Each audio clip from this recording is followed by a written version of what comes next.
Currency is your new project. It's a Kickstarter campaign that has, I think at this point, 6 days left. What is it about, and how did you find out about the subject matter? Well, I think Christopher, you can start. Okay. Yeah. So Currency is an environmental thriller, and it takes place in Cambodia, and it really explores the illegal fishing trade and also the corruption that kind of enables it to keep going. As most people are familiar with, Cambodia had a really horrible genocide, 30 or 40 years ago.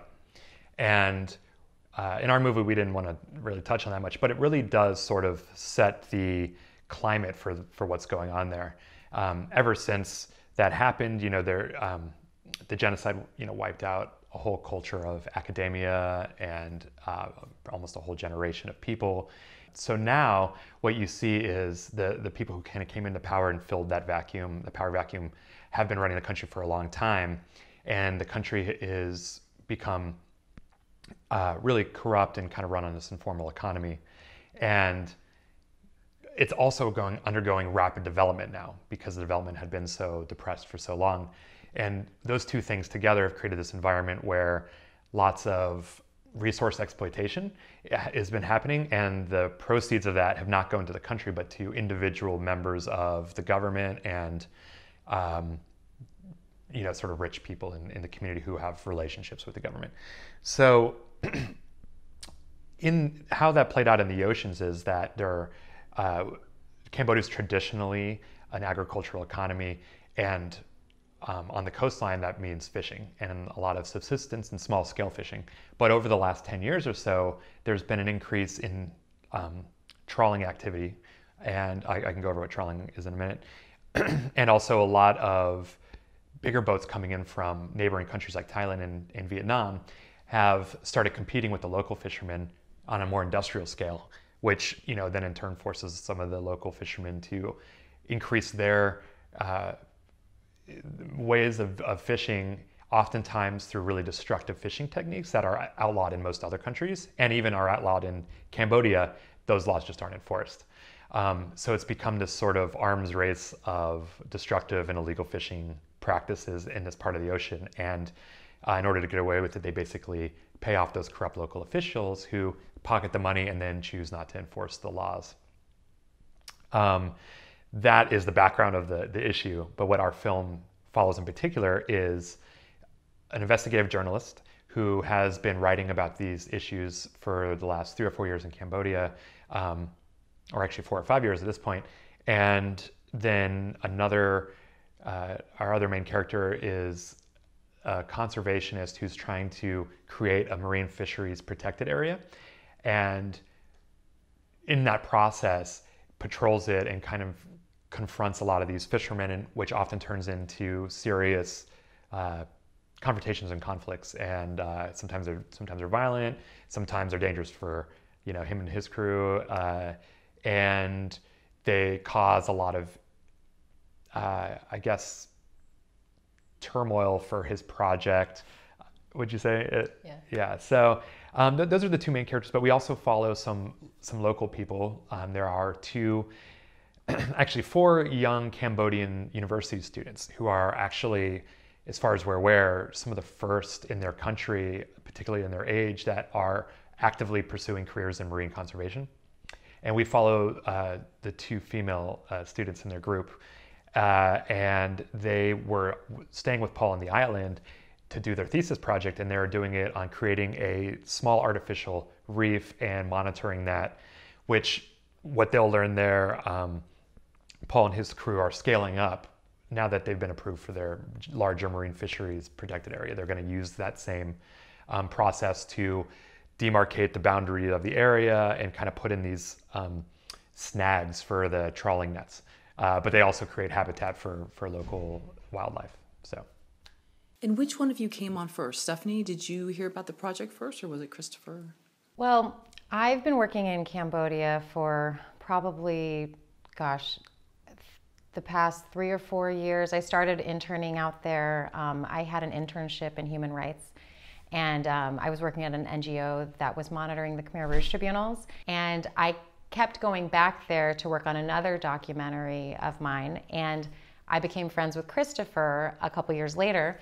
And Christopher learned about this guy, this vigilante environmental activist, Paul Ferber, who was fighting illegal fishing in the Gulf of Thailand and Cambodia. And he told me about it, and we just decided that we both had to make a documentary about this work and everything that was happening there. Yeah, I think it was a natural pairing because, you know, Stephanie has got a lot of great producing skills, which I lack organizational skills tremendously.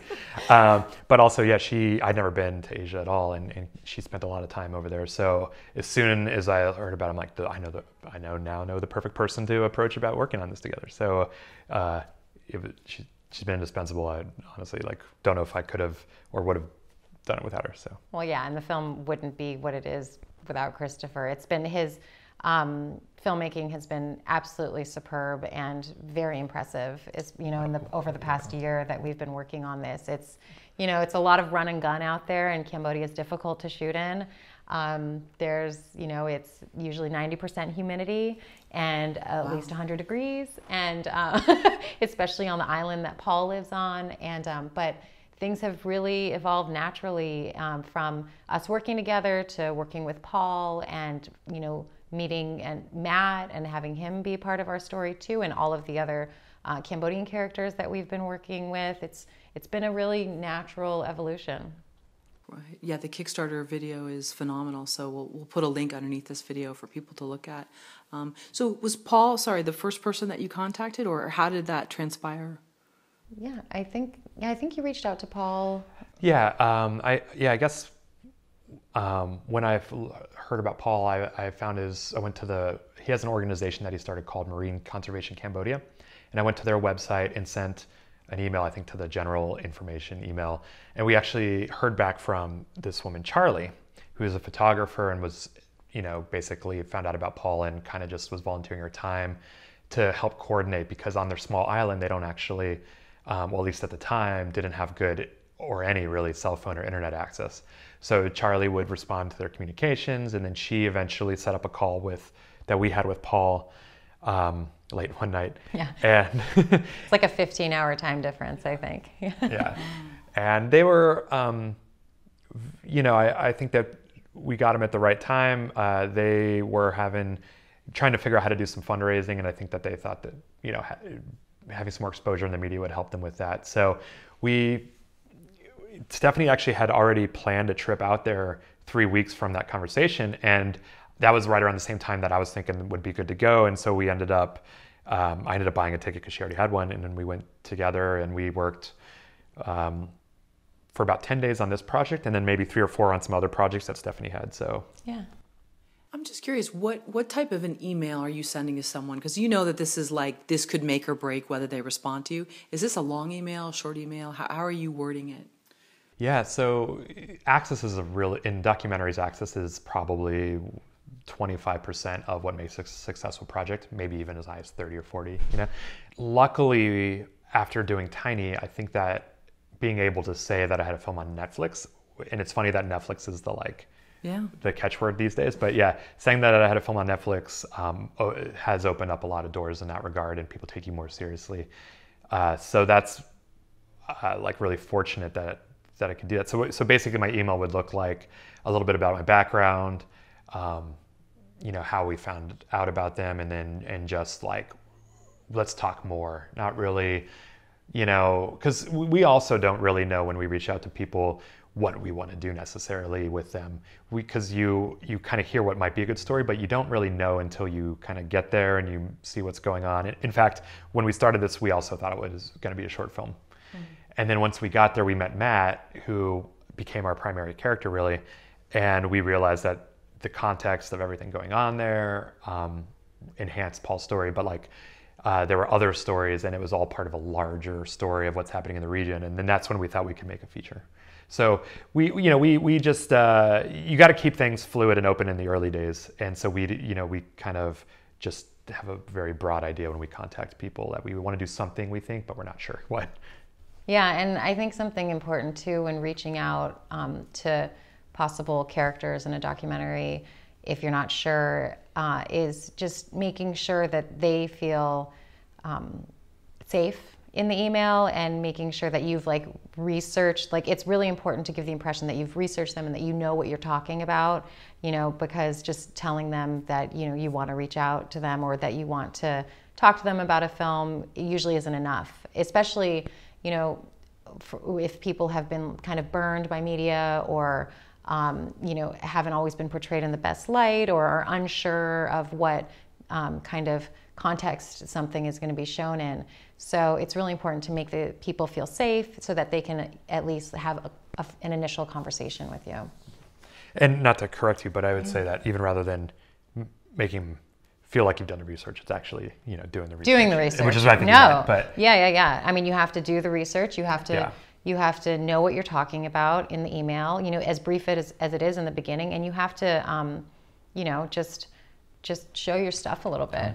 Yeah. Yeah, I also think that this is probably a larger question, but actually approaching with good intentions, people can tell that, from your first phone call. And I think it's important to do, particularly documentaries. I think it's particularly to do for the right reasons and being honest and straightforward and transparent. And that bleeds into your whole relationship with your subject, which is honestly, we could have a whole conversation about that and how tricky it can be to maintain a good working relationship. I mean, not even working relationship, just a relationship with the subjects of your film, because it's fraught with all sorts of potential, pitfalls and things like that. Mm-hmm.